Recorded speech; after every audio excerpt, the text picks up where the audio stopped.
Previously on Barefoot Boys, Mohun Bagan were having some teething troubles.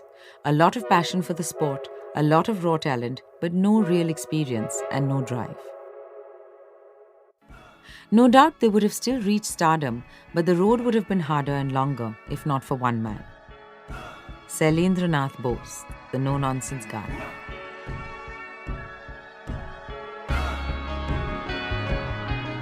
From Luminary, this is Barefoot Boys, a podcast about an Indian football team that went toe-to-toe with the British and against all odds emerged as a national symbol. A symbol that told a country fighting for independence, we can win. I'm Konkona Sen Sharma.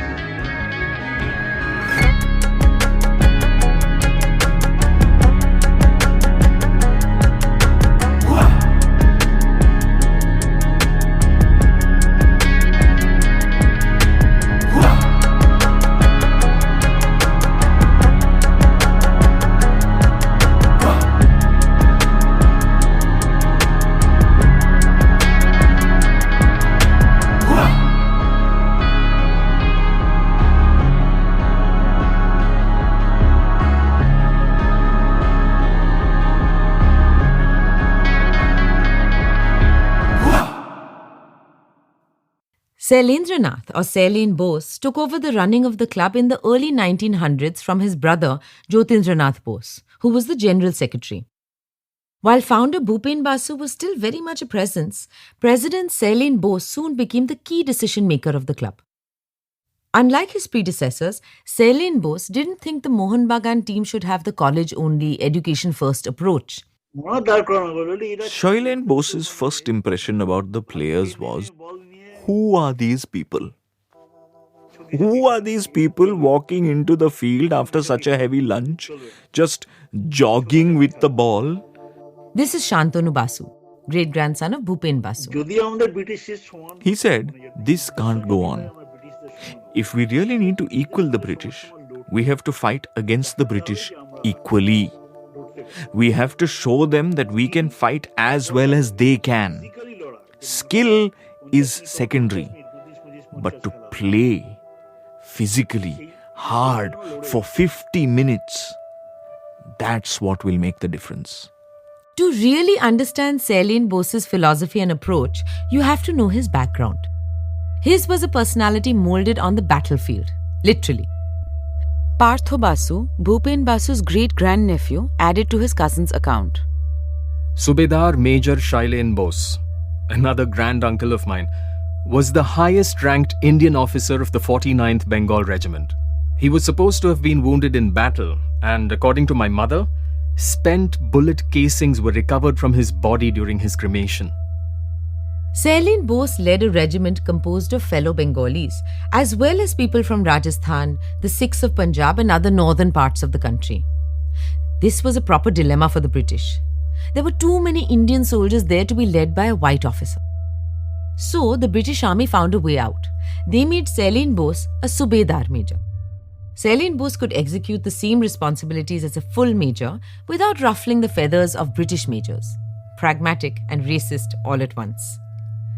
Having served side by side with the British, Sailen Bose understood there wasn't a lot of difference between the Indians and their white masters.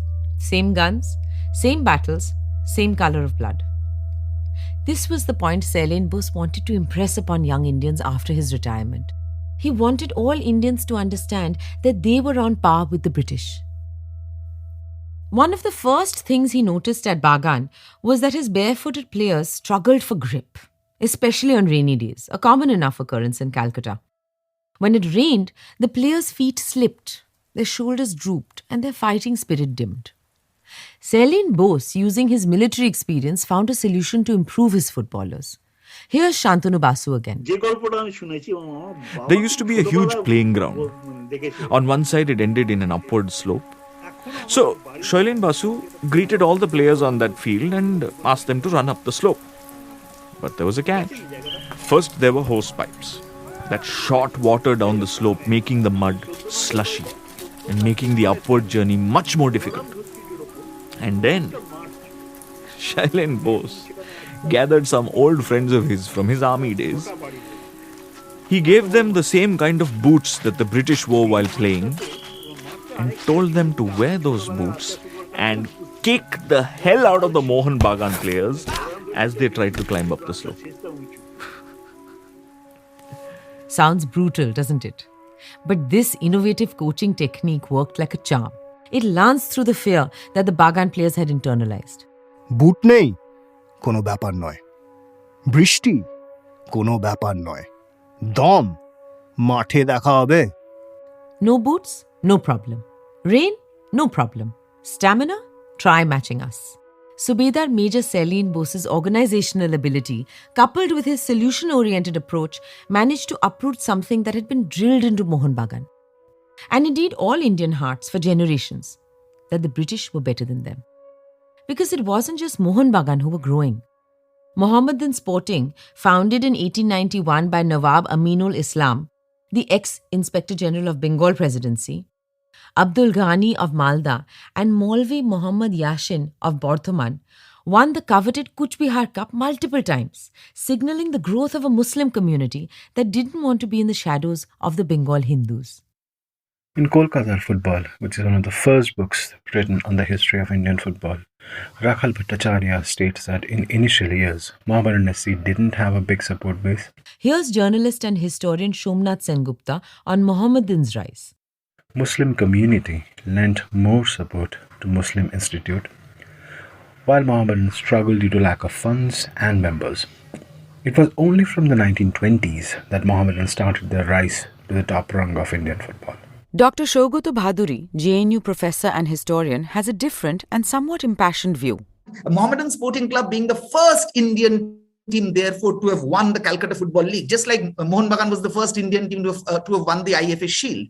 This particular equally momentous history, and which would have led to an equal nationalism, but of course, it would have seen as contributory to another nationalism, which our predominantly Hindu historiography of nationalism may want to elide. But anyway, this particular background I thought was very, very important to understand the 1905 Bengal partition, because the 1905 Bengal partition, especially since we are discussing in the context of football, is not necessarily restricted to only these two narratives. That is, whether the British wanted to divide Bengal for administrative expediency, or the Hindu Bengalis thought that this was primarily to curb the resurgent nationalism in Bengal.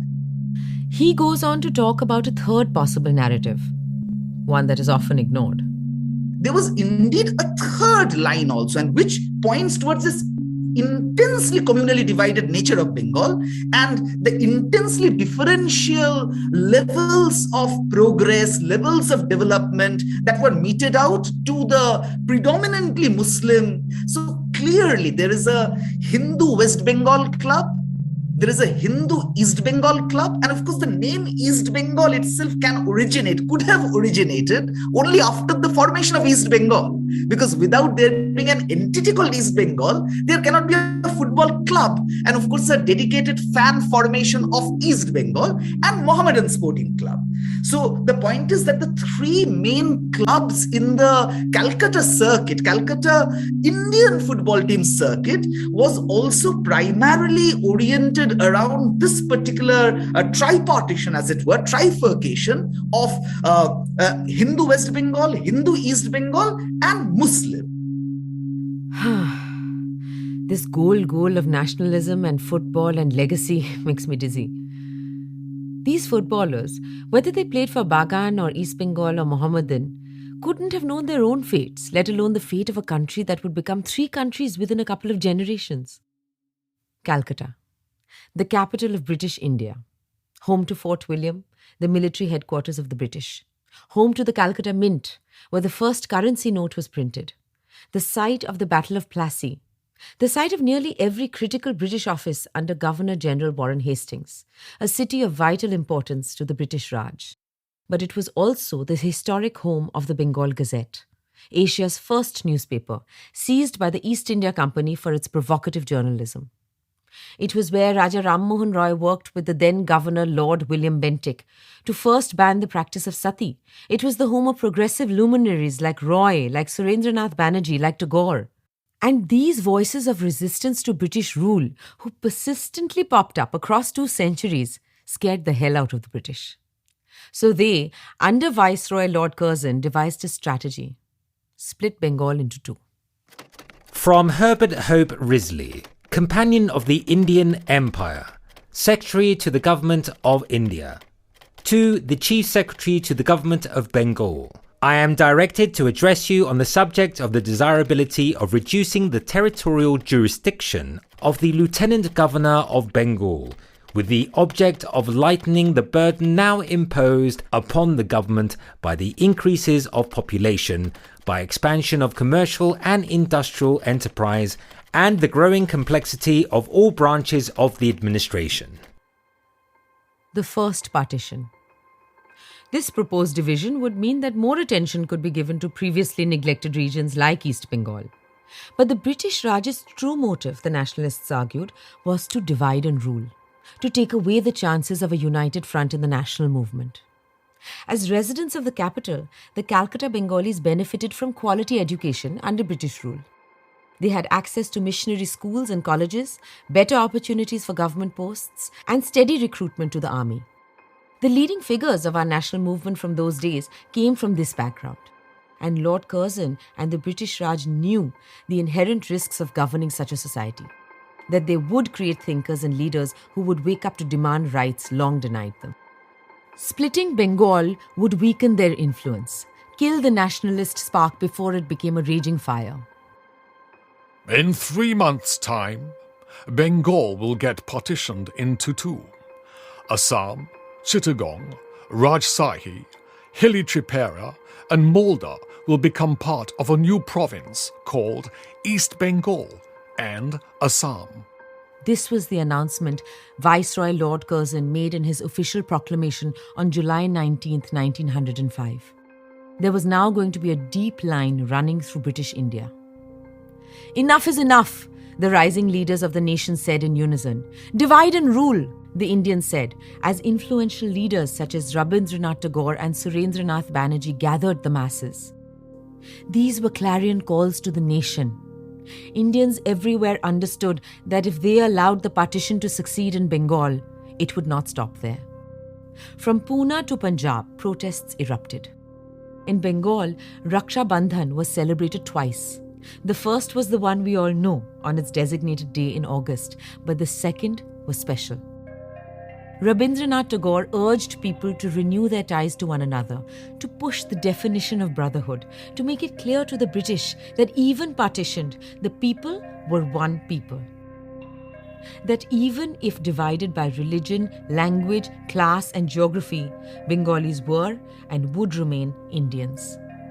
So on October 16th, 1905, it wasn't merely Hindu sisters tying rakhis on the wrists of their Hindu brothers. It was Hindus and Muslims of all ages and genders reaching out to one another. The rakhi became the new symbol of unity. Processions and big public meetings on the streets of Calcutta continued for days on end. Out on the streets, the protests were alive with music, literature, art.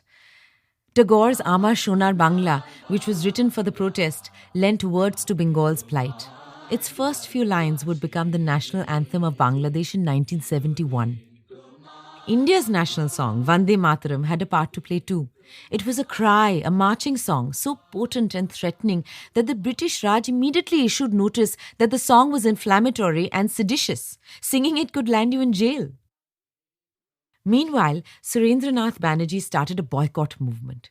He urged Indians to destroy all the British manufactured goods they owned and replace them with India-made products.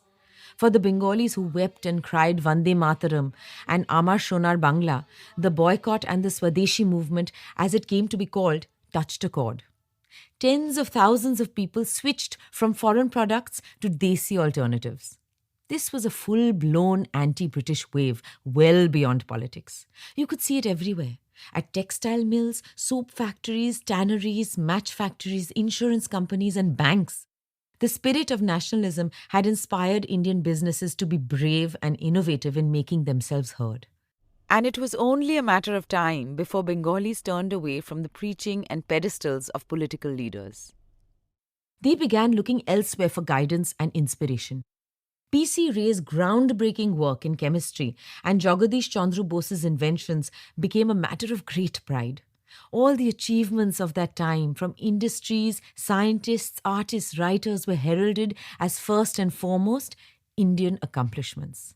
And of course, there were the sportsmen, the footballers. Nagendra Prasad Shobhabajar, Dukhiram Mojumdar's Aryan, and Monmotho Ganguly's National Association had their own fan bases. But there came a new contender in Mohun Bagan, the Mariners. While Mohun Bagan never declared their victories or their vigour or valour on the field as calls for independence, by 1906, the Bagan team had stopped being scared of their white opponents. Shantanu Basu recollects what members of the Bagan team, goalkeeper Hiralal Mukherjee, Kanu Roy and Habul Sarkar, had once told him. We are still not sure how we got so confident. We were suddenly not thinking of the British as some exclusive race. That change of mindset, whether intended for revolution or not, was an inspiration. And it was contagious. It was transmitted from players to fans to the rest of the community. It fostered the kind of unity that sports fans are all too familiar with. Like they say, an avalanche can begin with a pebble. And these guys wielded a football.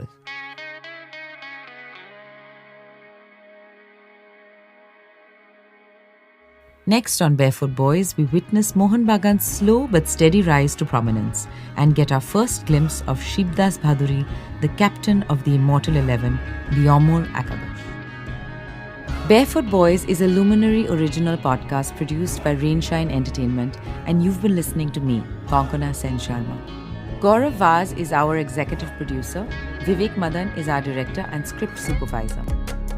Our writing team was led by Vivek Madan, Vikram Shah and Archana Nathan, who wrote these episodes along with Shankhudeep Sengupta, Nevin Thomas, Arka Bhattacharya and Amar Shyas. We recorded the podcast at Island City Studios with Ashyar Balsara. Sachi Rajadhaksh is our sound designer and audio producer, and Ayan Dee mixed and mastered these episodes. Thanks to all our guests and experts for their time and valuable inputs. And a special thank you to Sidin Vadukut for his help getting this podcast off the ground.